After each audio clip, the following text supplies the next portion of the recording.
Nestas incríveis conversas banais by Corinne Farm, eu e as minhas convidadas vamos ser meninas e conversar sobre a infância e a adolescência, sobre o caminho que vamos fazendo, histórias incríveis, banais, cheiros, memórias, sítios, curiosidades. É viajarmos devagarinho até onde nos apetecer ir. Em criança queria ser professora de português e inglês e até seguiu os seus estudos nesta área. Mas, e há sempre um mas nas histórias incríveis, as aulas de guitarra que tanto pedir aos pais fizeram-na descobrir a sua voz. E a partir desse momento, a vontade de fazer música nunca mais a largou. E ainda bem, digo eu, que gosto tanto de a ver e de a escutar. Senhoras e senhores, hoje tenho a honra de receber na minha humilde casa a Ana Bacalhau. Olá! Bem-vinda! Obrigada pelo convite, é um gosto estar na tua linda casa. Obrigada. É um gosto ter-te aqui mesmo. Estamos aqui nas incríveis conversas banais. Isto é um podcast muito feminino, é muito dirigido às mulheres. Os homens também são bem-vindos, que eu cá não excluo ninguém. Mas tu sentes que ser mulher te colocou numa espécie de estado de alerta para discriminações e desigualdades? Ajudou, sim, porque como mulher, eu penso que todas nós, em algum momento da nossa vida, por mais sortudas que sejamos, ou privilegiadas, sentimos um pouquinho essa diferença em relação a nós por termos nascido mulheres. E por isso, essa sensibilidade foi... Não sei se já nasci um pouquinho com ela, provavelmente já nasci um pouquinho com ela, mas foi exacerbada por essas vivências, toda essa sensibilidade à injustiça, à desigualdade, por causa de características físicas com as quais as pessoas nascem, ou culturais, o que seja. Ou seja, a diferença que o olho nota, em vez de ser uma coisa vista como algo rico, e a explorar, e interessante, é visto como um perigo, Sim, algo prejudicial. Exatamente, sim. Eu sou contra isso, totalmente. Tu já, agora estás a som, mas já no projeto de Olinda. Na verdade, esta de Olinda já era esta mulher assim, não era? Assertiva, não estava cá para papar grupos, era assim uma mulher cheia de genica. Era. Sentes isso, que já era assim? Absolutamente, desde a sua gênese, na verdade, não só, primeiro pela escrita, não é, do Pedro, depois pela personalidade da música dos quatro, quando nos juntávamos, e depois, obviamente, também pela minha própria personalidade, pela interpretação e a carga que eu colocava nas palavras e no dizer as palavras, na performance, não é? Exato. Isso já faz parte de mim, eu sou assim em palco. Tu sentias as palavras, portanto, aquilo era muito mais fácil de deitar cá para fora. Cada uma, aliás, eu só sei interpretar assim, só sei estar a contar e entregar canções às pessoas, sentindo cada palavra e pensando, não é, quer dizer, uma palavra mal escolhida parece que eu estou ali maquinalmente, não é, mas é pensar no sentido de saber qual o peso de cada palavra, de cada frase, aquilo que se está a transmitir, para depois transmitir da melhor forma possível. E eu sempre fui um pouquinho contestatária, tipo a Mafalda, desde miúda. Tem que ser. E já vamos lá, à Ana miúda. Pronto. Tu tens um álbum recém-nascido, certo, além da curta imaginação, que, para mim, eu não sei se já falaste disto ou não, mas para mim é um álbum super feminino. Eu acho que aquela capa, além de lindíssima, acho que aquela capa tem muito a ver com o que é ser mulher. Há ali coisas quase do sagrado feminino, mas isto para quê? Pronto, mas foi assim que eu entendi. E depois, quer dizer, tudo aquilo que já conhecemos do álbum é muito feminino, mesmo aqueles videoclipes, os primeiros a sair, aquilo é... Tu sentes necessidade de dizer aquelas coisas, porque aquilo é mesmo quase quero lá saber, não é? Porque, o que me interessa, eu sou como sou, assumir aquilo que somos e o resto, não é? Às vezes o resto se dane. Exato. Eu não queria dizer o lixo, não sabia qual é a sensibilidade da coisa. Às vezes há palavras que têm que ser ditas na altura certa. É verdade. Mas é isso, não é? Não, mas é isso. Há palavras que têm de ser ditas na altura certa. E eu sinto cada palavra. Há uma música que é da Tainá, que é o Ainda Te Amo, que diz: se eu sentir, eu canto. E esse é uma mote de vida artística. Exato. Se eu sentir, eu canto. Portanto, cada uma daquelas palavras é verdade para mim. Foi verdade, foi sempre verdade, mas neste período de 4 anos, desde 2017 até agora, em que eu me vi como artista a solo, que não me tinha visto antes, não sabia como fazer, só sabia estar numa banda, tive de aprender rapidamente. Isso tudo serviu de curso intensivo. Eu tive de olhar para mim, perceber que matéria-prima é esta que está aqui dentro de mim, que pode dar origem à música, a um universo artístico, sonoro. Portanto, eu tive de olhar para mim. E, portanto, isso ajudou-me a crescer, a amadurecer como mulher. Os 40 anos também foram ali um interruptor que se liga. É verdade.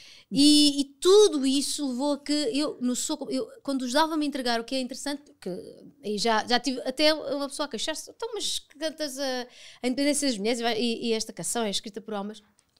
Não estou a ver qual é o problema.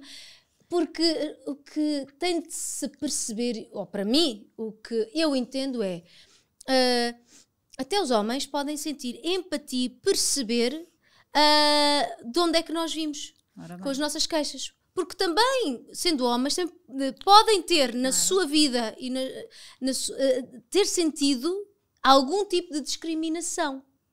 E, portanto, podem perfeitamente empatizar com aquilo que as mulheres dizem, falam sobre a sua luta pela igualdade. Portanto, para mim não faz qualquer espécie ter sido mais homens a cantar que é isso as questões mesmo. das mulheres, não é? É isso mesmo. E desta forma tão assertiva. Portanto, quando eu estava a me entregar aquela canção, eu pensei, eles andaram aqui a escarafunchar na minha cabeça. Tiraram, eu não reparei, mas tiraram cenas daqui. E, portanto, aquilo era um retrato fiel do que eu tinha sentido, aquele escrutínio ao físico, que eu sempre senti que tantas mulheres de certeza sentem. Sim. O que me interessa a mim foi uma canção que eu escrevi, e há outro escrutínio nesta canção, não tanto o físico, mas o escrutínio de caminho, de comportamento, de o que é que eu posso alcançar e aquilo que eu não posso alcançar, o que é que os outros acham que é o achismo, não é? Exato. Portanto, isso tudo são coisas que eu preciso, e este álbum tem tudo o que eu precisava de cantar, tudo aquilo que eu vivi nestes 4 anos. Tens que dizer ao mundo. Que eu tinha de dizer ao mundo. E disse-o.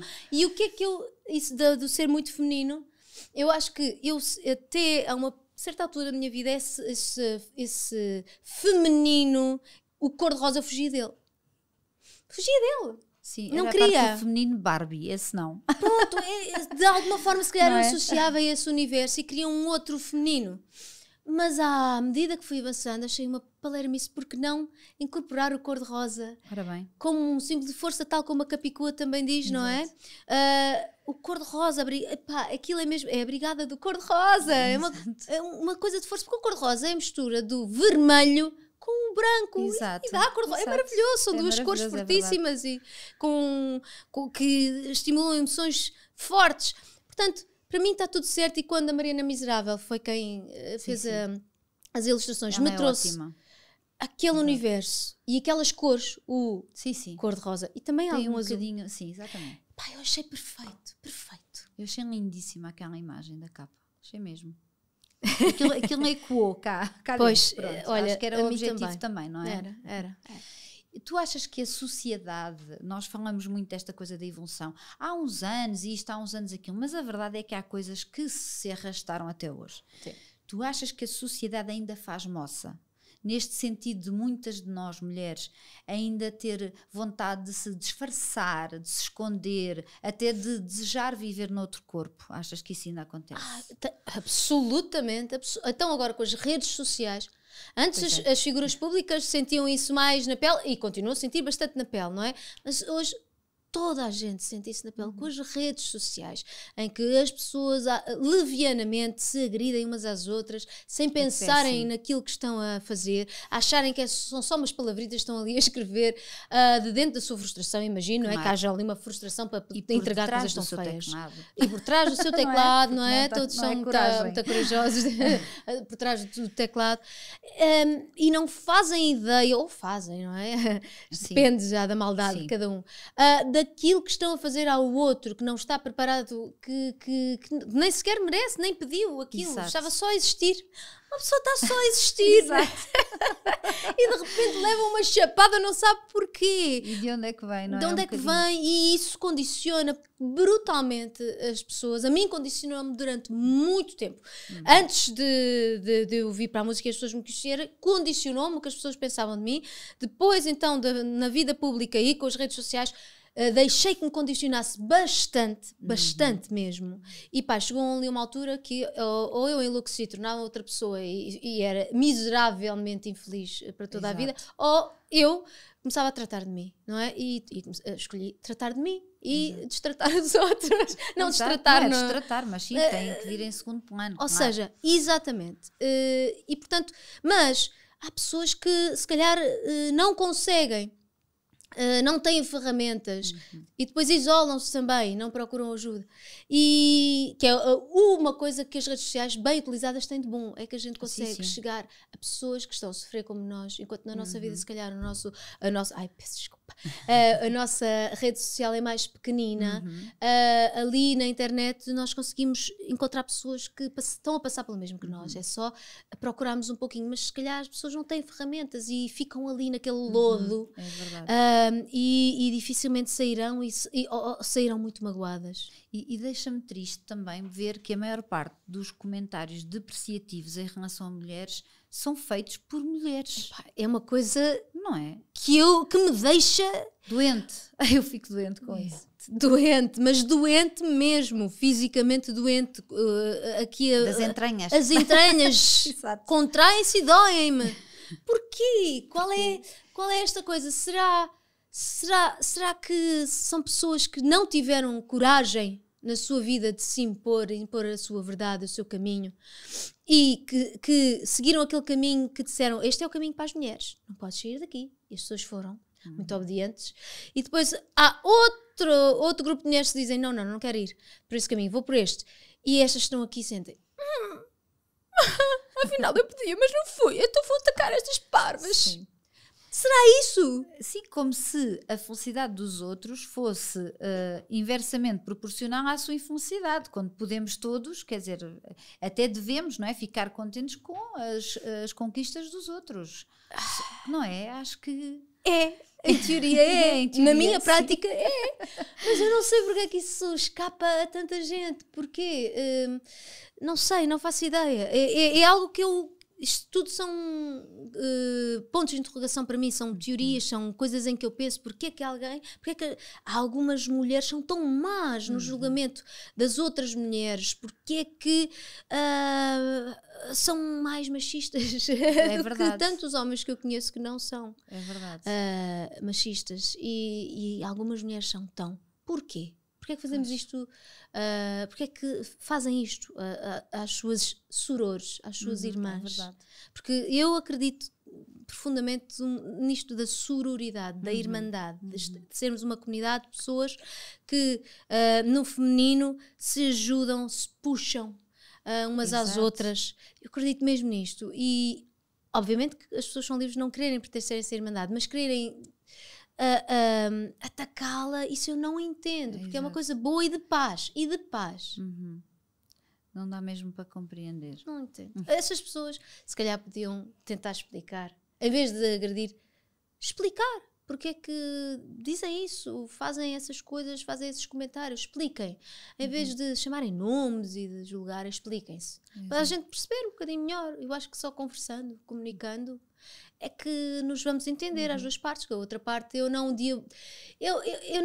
gosto de diabolizar as outras partes que eu não entendo. Eu gostava era de as entender, que eu acho que só assim é que chegaremos a um entendimento, não é? Uma ponte, estabeleceremos pontes, não é? Tu falaste agora deste conceito da sororidade. É uma palavra que tu usas muito em muitas coisas que eu li, porque é próximo e porque acreditas muito nisso. Eu não tenho irmãs. As minhas irmãs não são de sangue, mas... E tu sentes necessidade de passar esses conceitos à luz à tua filha, apesar dela ainda ser pequenina, da sororidade, e não só do poder que ela tem enquanto mulher, desta a parte mais feminina, sentes a necessidade de lhe passar isso? Sinto muita vontade e acho que isso vai ter de ser, primeiro, naturalmente, através da sua observação de mim. Portanto, eu tenho de, no meu percurso, na minha forma de agir, já passar isso naturalmente, para ela aprender. As crianças olham mais para o que a gente faz do que para o que a gente diz. Certo. Portanto, o discurso tem de bater certo com a postura, não é? Exato. O comportamento. E depois, estou atenta para ver que caminho, como é que ela se vai construindo e que dificuldades ela vai demonstrar ter no seu relacionamento com os outros, com as outras e consigo própria, não só como ser humano, mas como ser humano, mulher. Vou estar atenta para poder ajudar em tudo o que ela precise. Mas sim, eu gostava muito que a Luz fosse uma mulher forte e confiante e que não tivesse medo de ser. Exato. Nós temos de viver aquilo que dizemos para elas o entenderem como verdade, não é? E é um pouquinho isso, é tentarmos também sermos boas para nós, olharmos com olhos, de certa forma, um olhar positivo, bondoso, cuidadoso. E se olharmos para nós próprios assim, dessa forma, naturalmente vai ser mais fácil elas olharem para si dessa forma. Isso é uma aprendizagem, porque sempre nos foi dito ou passada a mensagem de que nós estamos erradas, sempre. As mulheres estão sempre erradas. Há sempre algo a criticar, nunca há uma coisa que esteja absolutamente certa. Esse escrutínio eu sinto. E então isso tem de vir de nós, essa aceitação. Demora, no meu caso demorou bastante, mas cheguei lá. E é isso, tem de passar por aí para que as nossas filhas, as nossas familiares, pequeninas, mulheres, percebam como olhar para elas próprias e não tenham esta dificuldade e estes anos todos de luta interna. É isso, interior. É mesmo uma luta interior, porque muitas vezes essa exigência que nós temos, não é? Quando nos olhamos ao espelho, eu acho que vem sobretudo de nós e depois então dos outros, porque nós já estamos aí, não é? O que eu senti foi isso, é que as miúdas me obrigaram a mudar o chip e isso fez muito bem a mim também. Ora, vês? Deixar de dizer, é o tal poder das palavras, não é? Deixar de dizer determinadas coisas e dizê-las de outra maneira muda ali completamente o tom da conversa, não é? E eu acho que isso é que é mesmo fundamental. Isso e a ação, ou seja, mesmo que a gente... Porque eu não estou a dizer que nós temos de nos contentar com coisas que vemos em nós e que não gostamos. Eu acho que nós, quando encontramos alguma coisa que não nos satisfaça em nós próprias, e isso é bom, nós estarmos sempre a questionar-nos e olharmos para nós e a avaliarmos, isso não tem problema nenhum. É agirmos. Ok, eu não gosto disto. Vou tentar alterar isto. Isso é ótimo. Isso também é ótimo, não é? Não gosto disto. Não gosto de mim. Não gosto. E estar sempre a focar naquilo, não é? Sempre olhar para aquela parte que a gente não agir. gosta. Ok, não gosto disto, vou tentar melhorar, endireitar. Se não conseguir, vou ter de aceitar, porque é algo que, pronto, nasceu torto. Pronto, mas é o quê? Mas faz parte de nós, faz parte, como for, é isso, não é esse constante equilíbrio. É difícil, é claro, não é? E mesmo que nós tropecemos, isso também, eu não tenho problema nenhum em assumir esses tropeções perante a minha filha, porque também fazem parte. E sim, e assumir aquela coisa das emoções, que é muito importante. E dizer-lhes, se num dia nós não estamos bem, dizer-lhes, olha, hoje estou mais triste, ou hoje estou mais não sei o quê, ou dizer assim, olha, falem um bocadinho mais baixo, que hoje a mãe está mesmo muito cansada.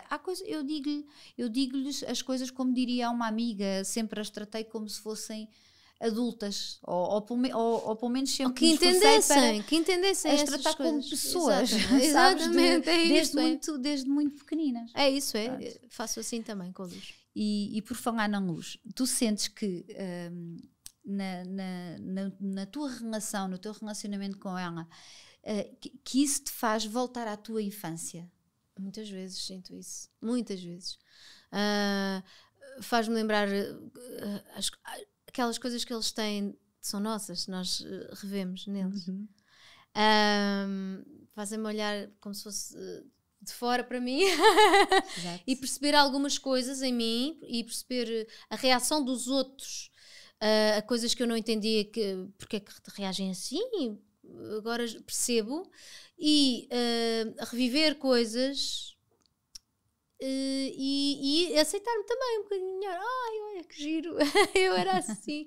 A revisitar-me é muito, mas ao mesmo tempo a perceber que a luz, apesar de ter estas coisinhas todas minhas e do pai, claro, é dela. A luz é dela. Exato. Isso também é uma coisa que me alegra É uma muito. luz própria. Ora bem, exatamente, própria. Ela tem a luz dela e isso é fantástico, ver que nós não somos só uma amálgama dos nossos antepassados, não é? Dos nossos pais, nossos avós, não é? Isso é muito bonito, nós sentimos que temos cá bocadinhos deles, mas também é muito bonito, sentimos que somos nossos. Isso Exatamente. é incrível. Exatamente. Tu, num dos teus textos do blog, contas de forma muito engraçada que foste passear ao Jardim Botânico com ela, Assim. e que isso te fez lembrar os teus tempos de infância em que ias com a tua mãe. Ora bem.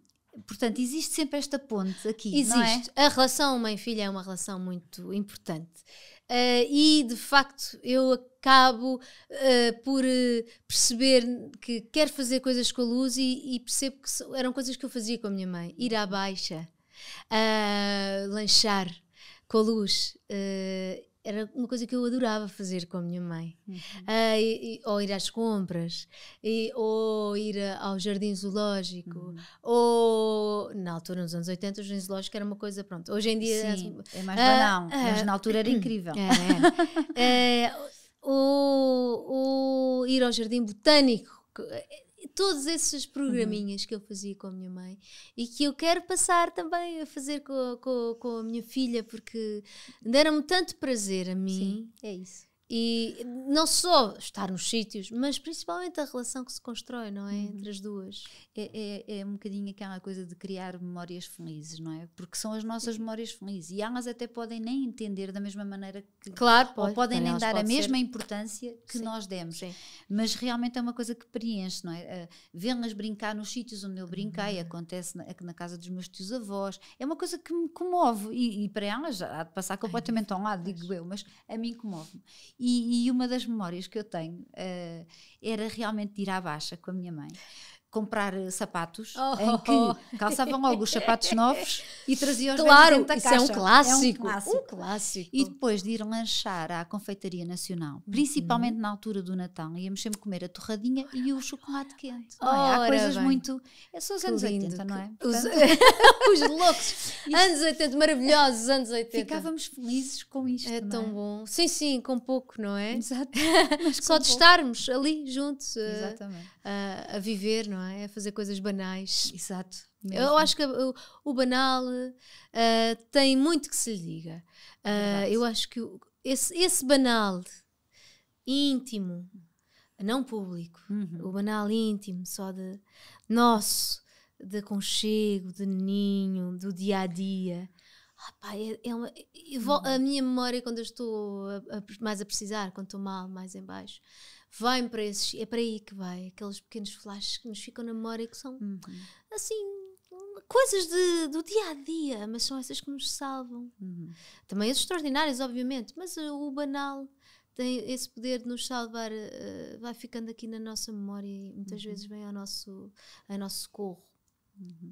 O que é que da tua infância e da tua adolescência, também estamos a falar aqui do passado, o que é que tu não quiseste trazer até aos dias de hoje? Ou que quiseste lá deixar nessa época? Se é que quiseste deixar alguma coisa? Sim, a minha insegurança.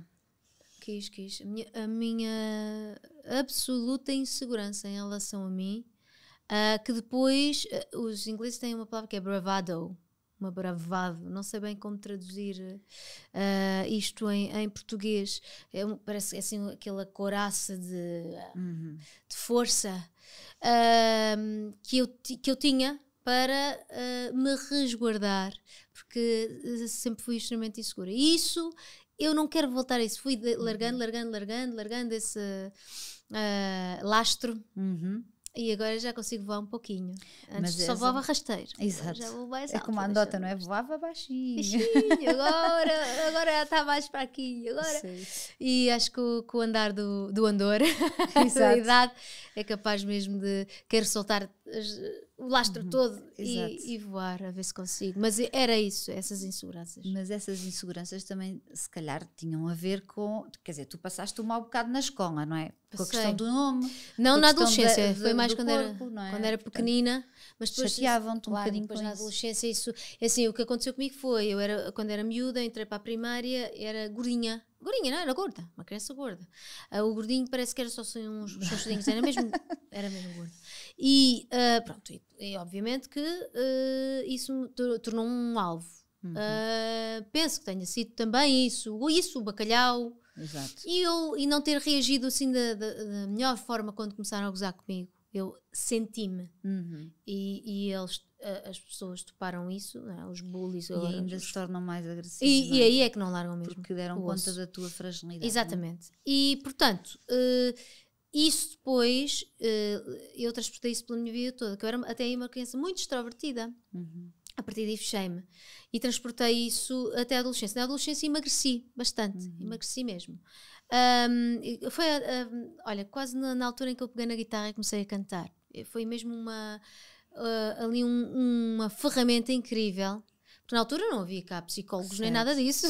Então, para Sim, adolescentes e esquece. crianças não havia isso, não existia, anos 90. Já era uma sorte quando alguém em casa perguntava como é que nos estávamos a Isso era sentir uma em sorte. relação a alguma coisa, não é? Era, como é que correu a escola? Bem? Sim, Está bem. feito. Correu bem. Tudo bem, está bem. Não é preciso saber mais. Quando não me é? perguntavam como é que correu a escola. Exatamente. Mas, e portanto, nessa altura eu emagreci, comecei a tocar e a cantar, e as atenções que antes eram atenções não desejadas sobre mim, passaram a essa atenção de, olha, ela canta bem, essa popularidade boa que a música trouxe, se calhar também ajudou à minha imagem física um pouquinho, mas fiquei lá sempre com... Ou seja, a música para mim era um sítio onde eu me resolvia, mas depois quando não havia a música, para mim já era difícil no dia-a-dia. Tu dizes mesmo que a música foi, nesse período, uma terapia, uma reconstrução. Sim, Lá está, sim, tem a sim. ver com esta Ajudou-me mudança, muito. que passaste a ser quase outra Ana, não é? Eu era Foi outra um Ana. marco. Aliás, eu lembro-me que os meus colegas, quando eu trabalhei nas finanças, no Arquivo Contemporâneo do Ministério das Finanças, eles foram-me ver, foi dos primeiros concertos de Olinda, foram-me ver e ficaram de boca assustados comigo, porque eu no arquivo era, e eu sou no meu dia-a-dia, na minha intimidade, quieta mesmo, é uma palavra, quieta. Não se ouve a minha voz, eu sou mesmo muito para dentro. E depois chego ao palco e extravaso, não é? É a loucura total. E eles assustaram-se muito, não conheciam aquela pessoa que estava ao lado deles. E aí, portanto, na música que eu era forte, não tinha dúvidas, não me questionava, tinha toda a certeza e conseguia comunicar com as pessoas. Depois saio do palco, não tenho jeito nenhum para comunicar com as pessoas. Não tenho jeito. Assim, entrevistas e isso já me habituei já. Mas mesmo assim, há muita gente que estranha, porque eu não sou propriamente... Pronto, sou croma, não é? Não. Mas é Não um acho cromo nada, que eu por até acaso. já comecei enfim, a apreciar de certa forma. Sou eu, sou como sou. Exato. Mas no meu dia-a-dia não tenho jeito nenhum para comunicar, para dizer o que eu estou a sentir, para me fazer notar e fazer valer não tenho jeito nenhum. Portanto, isso é no palco. No palco é que eu tenho jeito. Ei. E portanto, É a foi tua na adolescência que eu descobri isso e isso ajudou-me muito, mas continuava a ter este déficit de uma socialização saudável e capaz. Exato. Tu, na tua infância, houve aqui 2 objetos de que tu falas que te marcaram muito, que é o giradiscos Isso. e a máquina de escrever. Tinhas aí 2 coisas que já faziam adivinhar qualquer coisa. Não é? Mas na altura eras muito pequenina. Na altura, pois, era, mas na verdade, primeiro os giradiscos, quando era mesmo muito pequenina, se calhar ainda tinha fralda, fui lá roubá-lo, era um giradiscos portátil, fui lá roubá-lo ao quarto dos meus pais, veio para o meu. Pronto, tá sem feito, apelo nem é grave, assim. é assim. Eu tinha lá os meus disquinhos de criança, e eu tenho um sapo, e tinha um miúdo na capa com uns headphones muito grandes, um miúdo de fralda também uns headphones muito grandes e tal, mas também tinha discos de música que os meus pais ouviam. Exato. E eu punha, fazia DJ já na altura, punha, tirava e tal, depois punha a 33 rotações e punha a 75 Para ver rotações, as diferenças. adorava aquilo. E todos os dias agarrada àquilo. Depois o meu pai mais tarde deu-me um Walkman, foi a melhor prenda também, das minhas prendas, foi o Walkman, que eu podia levar música para todo lado. Eu já desejava isso ardentemente, porque o giradiscos não dava para levar para a escola, para Não isto, era para muito portátil. não dava. Então com a música portátil para mim foi um... Exato. Um novo mundo que todo, se abriu. Todo. Um admirável mundo novo. Exato. Mas mesmo admirável, não é como o do Aldous Huxley. Mas... depois, a máquina de escrever. A máquina de escrever, a partir do momento em que eu aprendi a escrever, eu gostava muito de ler, sempre gostei muito de livros, dizia a minha mãe, e gostava de escrever outros mundos, assim, coisas mais interessantes do que aquele mundo em que eu vivia, na verdade. E portanto, eu pedi pelos meus anos uma máquina de escrever aos meus pais, e não é que eles me deram mesmo uma máquina de escrever. Eu ficava fascinada a ver, os meus pais eram despachantes, portanto utilizavam muito a máquina de escrever nos seus empregos, eu de vez em quando ia ao emprego dos meus pais, ficava fascinada com as máquinas, até que eles me deram uma e aquilo era a minha fiel amiga. E é tão bom escrever na máquina de Aquele escrever. o som, não é? A vibração, porque aquilo faz assim, aquela mão assim, é maravilhoso. Não é? E depois a campainha quando chegava ao fim, sim, tem. Vai outra vez, não é? E a fita, não é? O vermelho, o preto. muito giro. Era uma maravilha. Eu tive uma máquina de escrever quando era miúda, mas é que durou pouco tempo e depois substituiu-se por um computador, mas perdeu completamente o romantismo da coisa. Pois, não, eu só tive computador já para ir no segundo ou terceiro ano da faculdade. E claro, não, eu até aí batia aos trabalhos da faculdade à máquina. Batia, não tinha computador, batia à máquina. Uma trabalheira, mas era diferente. Olha, tu partilhaste, não é? Porque eu te pedi um episódio incrível e um episódio banal da tua vida. Sim. Sendo que o incrível envolve tu Quase num carro de polícia. Isto de faroeste total. Bem, assim, parece eu no carro de polícia, não é? Já as parangonas, não é? Mas conta lá, porque eu achei muito interessante. Bom, foi quando eu estava a trabalhar. Trabalhava no Cacém e morava ainda na casa dos meus pais, na Venda Nova. Trabalhava à noite num centro de inglês, não é? Dava aulas. E apanhava o comboio do Cacém até a da Maia. Os meus pais depois iam buscar-me de carro, que já era tarde, não é? Eles não queriam que eu apanhasse o autocarro, essas coisas assim. E então eu tinha acabado de comprar um telemóvel, porque os meus pais também faziam muita questão, nem fui eu, sempre tinha a mania que era muito rebelde e não queria telemóveis. E os pais assim, não, não pode ser útil nós falarmos contigo. Exato. Pronto, eu lá comprei o meu telemóvel e ia sair da estação, na da Maia, ia a falar, a ligar aos meus pais, para dizer que já tinha chegado. Passa um rapazito a correr e leva-me o telemóvel da mão. E o que é que a Ana Sofia Dias da Costa e Bacalhau se lembra de fazer? Corre atrás do rapaz. Claro. E depois a dizer às pessoas, estavam ali, agarrem-no que ele tem o meu telemóvel. E só que ele corria muito rápido, ele desviou-se sempre de toda a gente e eu corri atrás dele, andei a correr pelas ruas esbaforidas, só que ele era mais rápido que eu, não é? E até que um carro de polícia à paisana topou aquele rebuliço todo, parou, perguntou-me o que é que estava a passar e disse, foi um rapaz que me roubou o telemóvel, estava a correr atrás dele, mas já não o vejo. Como é que ele era, tal e coisa. Puseram-me no banco de trás do telemóvel, do carro da polícia, no banco de trás, a fazer rusgas. E andaste ali por aquelas ruas? A parar as pessoas que respondiam à minha descrição e dizer, é este, eu...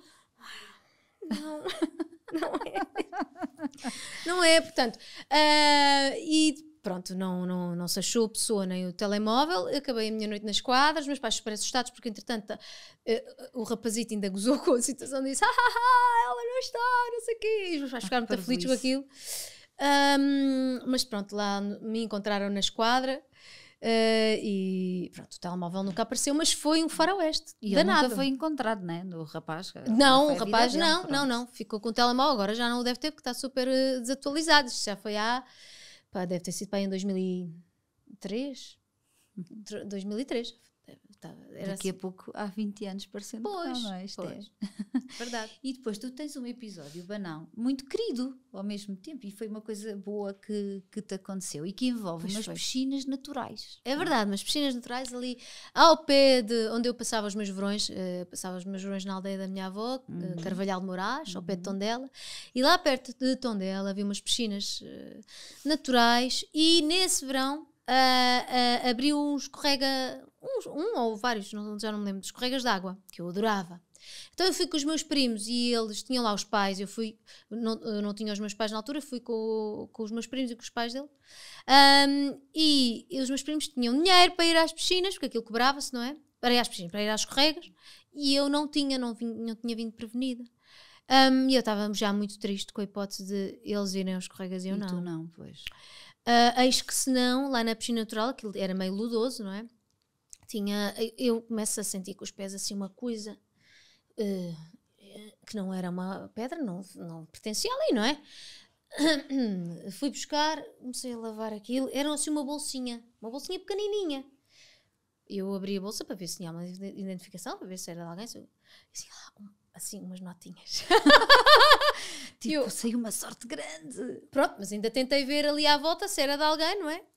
Mas ninguém se acusou e eu pensei, obrigada, Providência. Exato, obrigada, universo. Vou escorregar. Já posso ir a escorrega. E fui. Olha, e em Carvalhal de Moraes, que era essa aldeia, tu dizes que uma das coisas que mais gostavas de fazer era só olhar para o céu estrelado. Ainda. Em Lisboa não dá. Não se vê. Não se vê quase por causa da poluição. É verdade. Mas é das coisas que eu mais gosto. É naquelas noites em que o céu está limpo e nós estamos num sítio em que não tenha muitas luzes, não é? Não tenha luz nenhuma mesmo.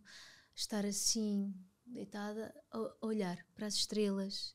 É uma sensação de paz, de plenitude. De vez em quando vê-se uma estrela cadente, é incrível.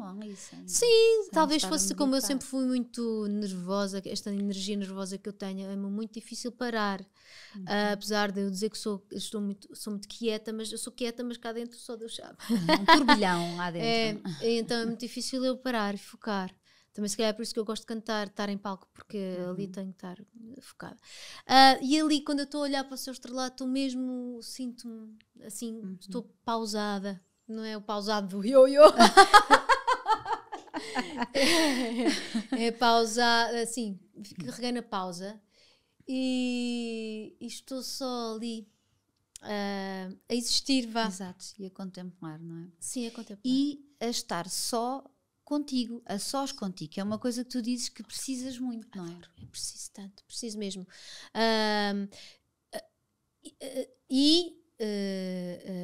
Cada vez mais necessito disso. Então, com uma criança, nós estamos sempre acompanhados. E isso é ótimo. Mas eu percebi mesmo que era mesmo essencial para a minha sanidade mental eu ter alguns momentos em que estou só comigo e tenho estes momentos em que me permito não fazer nada, não pensar em nada, contemplar, ver para além, aliás, vendo-me a mim e vendo para além de mim, não é? À minha volta. Sempre precisei disto. Mas hoje em dia tenho a certeza absoluta que sem isso não consigo funcionar. E nem sequer é um detalhe, não é? Porque não é, não. Eu também já aprendi isso e às vezes anoto. Mas há pessoas que têm medo de estar sozinhas consigo. Tem, porque também há pessoas que têm aquela visão de que, ou seja, que sentem culpa por estarem a pensar nelas. Quando nós não devíamos fazer isso, porque se nós não nos pusermos em primeiro plano, também não vamos estar bem para cuidar dos outros. Eu penso sempre assim. Eu penso sempre naquele cenário do avião que fica sem oxigênio e caem as máscaras. O que é que eles nos dizem que temos de fazer? Pôr a máscara às crianças ou pôr primeiro a nossa? A nossa. E depois às crianças. Para poder ajudar. Lá exato, porque senão se a gente correr a pôr a das crianças antes da nossa, ficamos sem oxigênio, morremos todos. Primeiro nós temos de estar bem. Para nossos filhos estarem bem. Acho que é assim, faz todo o sentido para mim. Essa imagem sempre fez sentido, desde que fui mãe, é o meu norte. Não é um egoísmo nós pensarmos em nós, não. Porque eles próprios precisam que nós pensemos em nós, que sejamos um modelo. E não uma confusão.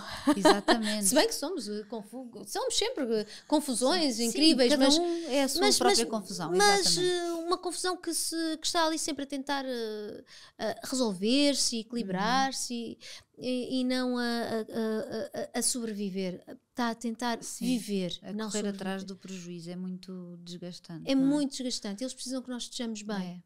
É isso. E ser mãe é muito isso, de gestão de energia, não é? Nós andamos sempre a correr, porque depois temos o trabalho e temos as outras coisas todas. E pronto, e no meu caso são 3, são muitas. Sabe, isso da gestão de energia fez-me lembrar as baterias dos telemóveis, que é tipo, acordas 100%, aquilo esgota-se no instante, mas depois os 5% duram-te quase o dia todo. E é assim que tu estás. Isso. É verdade. Porque depois aquilo vai para aquele modo de poupança de energia e pronto. Pronto, lá vai. Mas é preciso parar e é preciso estarmos e é preciso fazermos coisas que nos deem gozo a nós. Absolutamente. Não é estar só a fazer atividades em grupo, não é? Porque eles têm de perceber também que cada um de nós tem coisas que só lhe dá gozo a si próprio. Ou seja, eles têm de encontrar a cena que lhes dá gozo a eles. Que não, ou seja, há coisas que fazemos todos sempre em família, não é? E que dá gozo a toda a gente, fazemos em família. E eles têm de procurar algo que dê gozo só a eles, que isso é muito importante. E para isso, eles também têm de ver que nós temos coisas só nossas. Lá está, a aprender através da observação do outro. Isto também é muito importante. Observar o outro, é no outro que eu também me vou conhecendo a mim. São espelhos também. Exatamente. Por aí. Tu ainda és a pessoa que todos veem como uma fortaleza? Tu falas disso também algumas vezes. Para muita gente que me é próxima, eu sou uma fortaleza, mas às vezes não me sinto uma fortaleza. Neste momento, como é que tu te encontras, na verdade? Eu acho que isso acontece porque eu, em situações de calamidade e de catástrofe, eu sou a pessoa que fica calma. Passo-me depois, mas fico calma quando é. E se calhar por isso é que as pessoas me veem como essa fortaleza. Ao mesmo tempo, o que é paradoxal, mas é o que é a minha vida, por eu ter este ar de gaiata, esta vozinha assim de ameninada, e estar meio estovado, sinto que muitas vezes as pessoas também não me atribuem aquele peso, aquela gravidade, aquela responsabilidade. Portanto, atribuem-me uma leveza e não me confiam algumas partes mais pesadas. Recorrem a mim para uma coisa mais leve. E como acham que eu estou sempre bem, também nunca me perguntam pelas minhas coisas pesadas. Como eu também não gosto de pesar nos outros, pesar aos outros, se não puxarem para mim eu não vou lá, não digo, e portanto, ou seja, essa coisa de olharem para mim e eu ter uma certa leveza, e portanto as pessoas, para dar eu nunca fui aquela pessoa que os amigos iam pedir conselho, porque achavam que eu não tinha aquela gravidade, aquele peso da vida, mas eram quando precisavam de ajuda e de força, não é? Sim, só daquela energia, boost de energia vinham. Pronto. Então eu sempre fui muito assim comigo.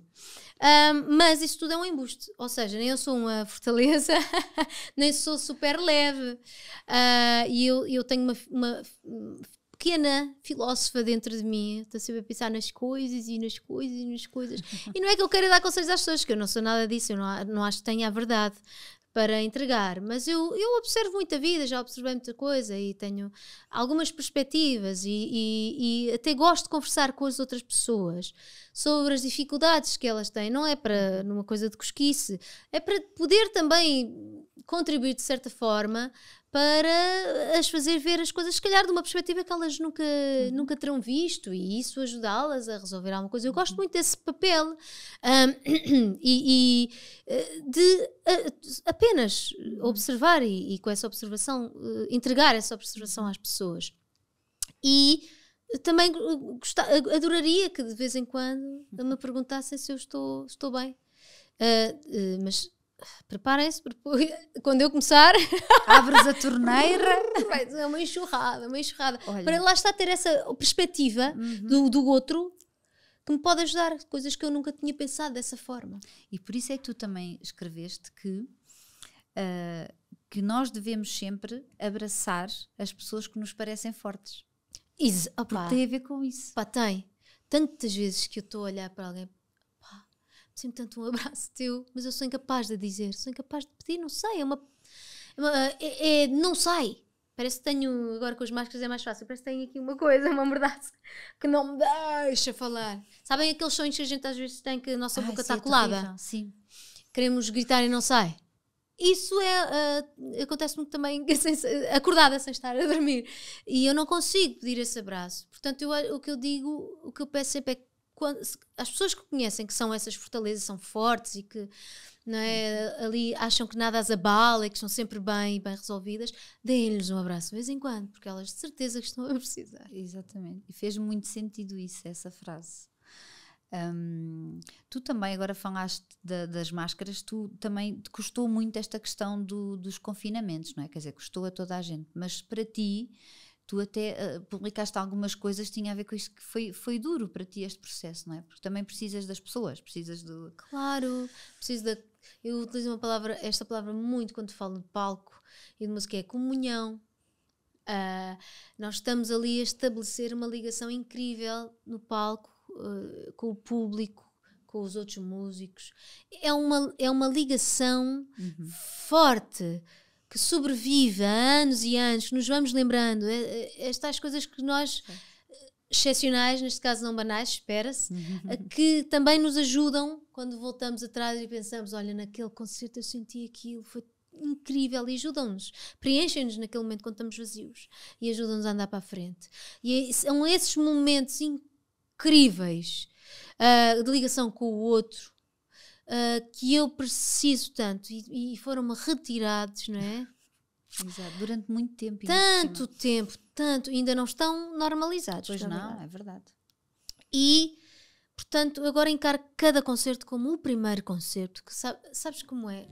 Nós quando estamos a viver a nossa vida um dia a dia, temos 30 concertos e nós adoramos estar em paz. O pessoal adora fazer aquilo que gosta, mas já, hoje não apetecia nada, hoje está sim, é normal. Descansar. Pá, agora não, que venham os 30 concertos, sinceramente. Epá, é mesmo. É quase uma fome de palco, não é? É uma fome do outro. De viver e também. De mim, uma fome de mim, de viver, do outro. E sabes, a mim só acontece com música. Com outras pessoas acontecerá com outras coisas. Eu chamo-lhe a epifania, que é aquele momento em que eu estou a cantar e sinto-me conectada não só com o público e com os músicos, mas com algo ali, algo de imutável ou que não morre, qualquer coisa aí.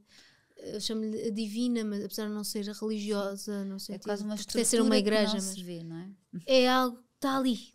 É um momento, sabes quando aqueles filmes que parece para o tempo? Sim, sim.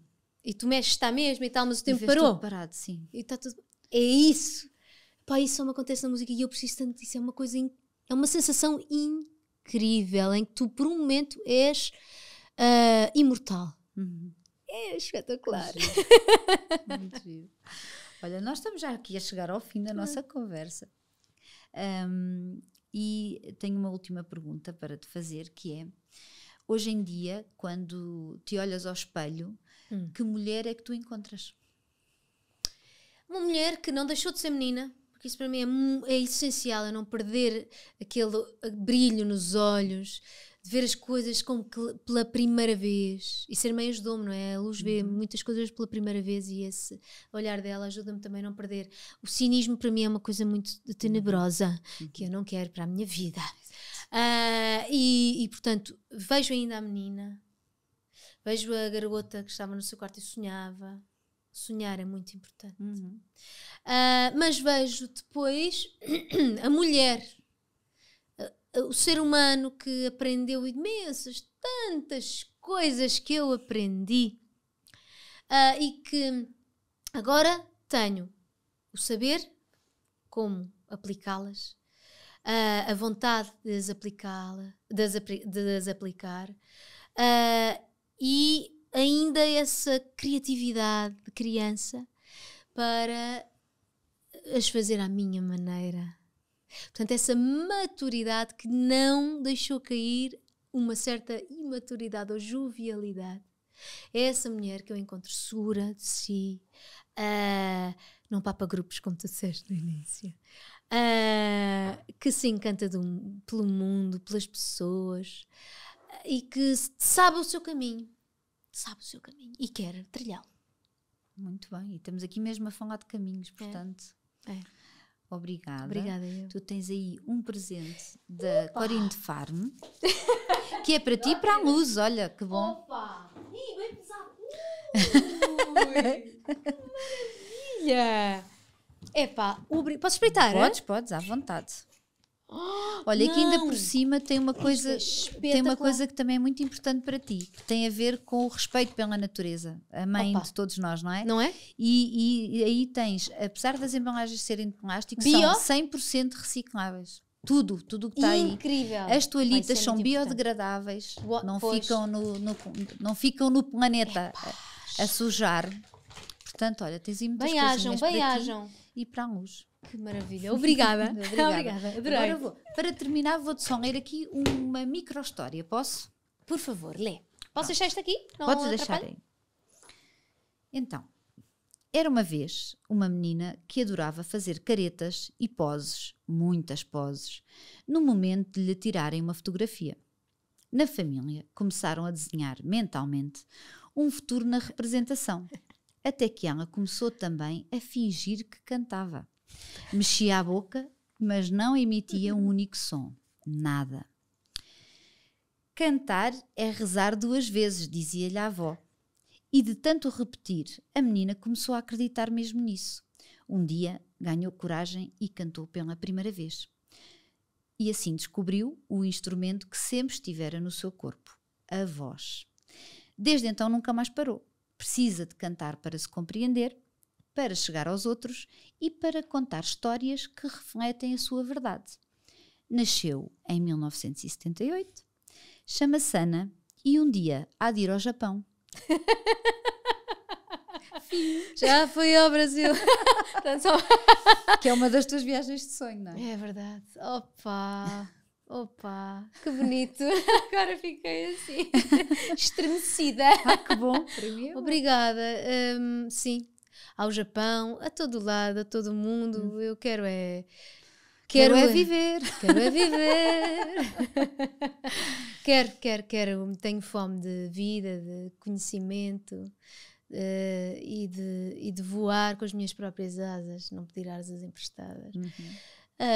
Mas obrigada por esta coisa tão bonita, carinhosa, esta história. Obrigada a partir da minha história. Obrigada eu.